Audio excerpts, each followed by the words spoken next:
Welcome to Red Cross Radio here on KQV News Radio 1410 AM. I'm your host, Brian Knavish. And, the Red Cross does so many good things in our community, everything from responding to disasters to training people with life-saving skills like CPR and first aid. But today we're here to talk about the Service to the Armed Forces program, which is something that I think is a little less well known that the Red Cross does. But basically the way it works is, let's say anyone out there listening today has a loved one in the military, and that loved one serving abroad, let's say in Afghanistan, and there's an emergency here at home, maybe a death in the family. Well, you can't really just call Afghanistan and get your brother home. So what you do is you call the local Red Cross, and they get in touch with the Red Cross stationed abroad in Afghanistan and help to arrange for leave and provide emergency counseling and everything like that. So that's what we're going to be talking about today, the Service to the Armed Forces program. And we have three very interesting guests lined up from the Red Cross. We have Pauline Duncan, who runs the military program here at the Red Cross in Pittsburgh. Caitlin Norris, who is one of the very generous volunteers who donates her time for the military program. And then at the end of the show, we'll talk to Joseph Brown, a veteran who had a pretty meaningful and important experience with the Red Cross while he was stationed abroad in Afghanistan. So first, let's welcome Pauline Duncan. Pauline, how are you? I'm wonderful. Great. Well, thanks for joining us today. So you run the Service to the Armed Forces program at the Red Cross here in Pittsburgh? Yes, I do. Okay. Well, just tell us a little bit about that. I gave a brief description, but exactly why is the Service to the Armed Forces program, why is it important, and what exactly do you guys do? Well, the Service to the Armed Forces program is very important. We provide emergency communication services. We also provide casualty assistance and transportation for financial assistance. We provide access to financial and emergency assistance, and we provide support to warriors and military installations. Here at Southwestern PA chapter, our biggest service that we provide is emergency communications. Emergency communications being communicating a local family, communicating with their loved one in the military. Is that right? That is correct. Okay. Well, let's first tell me a little bit about yourself. I mean, that's a really interesting line of work. How did you get involved? How did you get involved with the Red Cross and specifically with the Service to the Armed Forces program? Well, I've been with the Red Cross for 10 years now, and when I began my start with the Red Cross, I started as a disaster services caseworker and also learned the military casework and international casework as well. The reason why it's so important to me to be involved with the military services program is because I come from a family of military brothers and sisters that have been in the military. So I find it very important and very gratifying. And so how many, this works by a local family will actually call the Red Cross. Does it matter if that call comes in during business hours, or how does that work? Well, our Service to the Armed Forces program, we have a team of volunteers and staff that are on 24 hours a day, 7 days a week, 365 days a year. So we're on around the clock to provide that assistance for the family members. So they can call us at any time of the day or night. And what's an example of whenever, let's say, a local family, someone gives you a call, what's maybe the most common call that you get? The most common call we get is probably between an illness of a family member or a death. Mm-hmm. We provide, a verification, and it has to be for an immediate family member.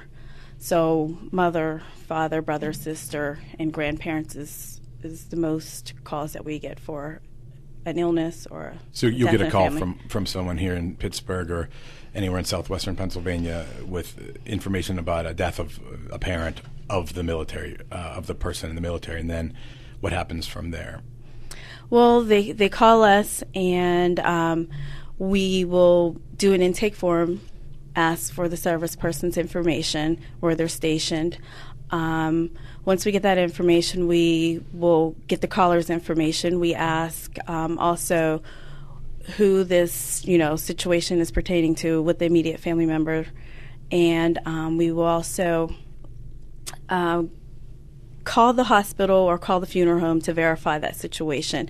And once we verify that, we send this to one of our service centers, either in Fort Sill, Oklahoma, or in Ashburn, Virginia. And once that is delivered to them with the verification, they in turn will deliver it to where that service person is stationed.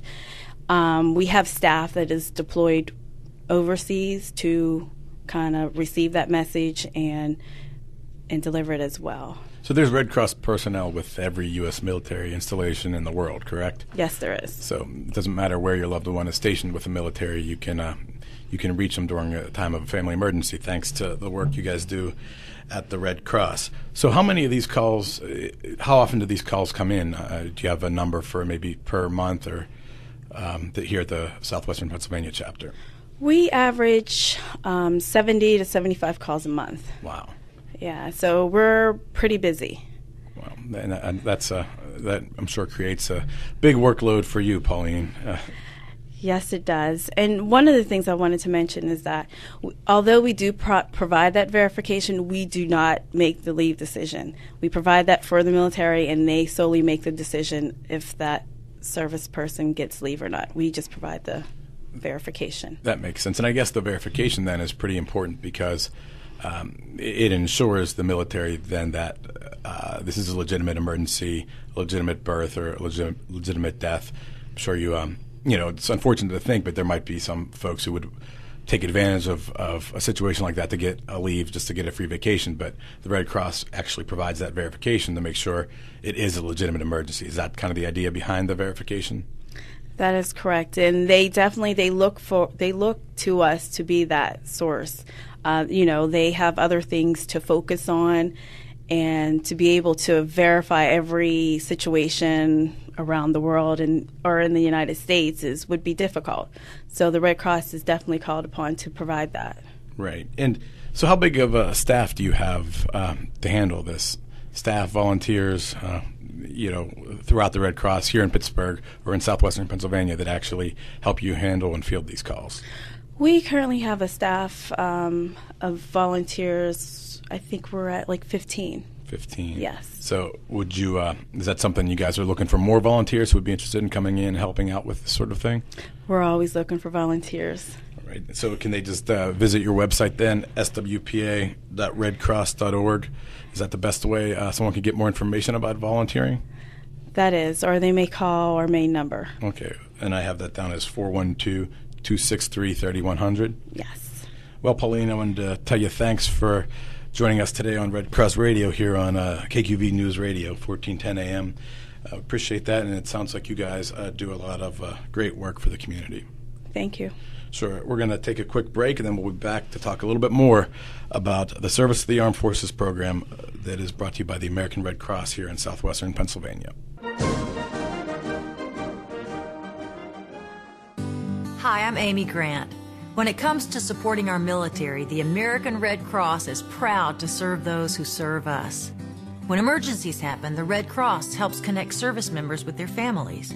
There are many ways you can get involved, from volunteering at military or veterans hospitals to helping military families cope with the challenges of deployments. Please support the American Red Cross service to the armed forces. Go to redcross.org. Thank you. Home fires are America's most common disaster. The American Red Cross reminds you to safeguard your family and home by taking simple steps to stay safe in case of a home fire. Install smoke alarms outside each sleeping area and on each level of your home. Test each smoke alarm once a month and replace batteries at least once a year. Identify at least 2 exits from every room and practice escape routes. To learn more, contact your local Red Cross chapter or visit redcross.org.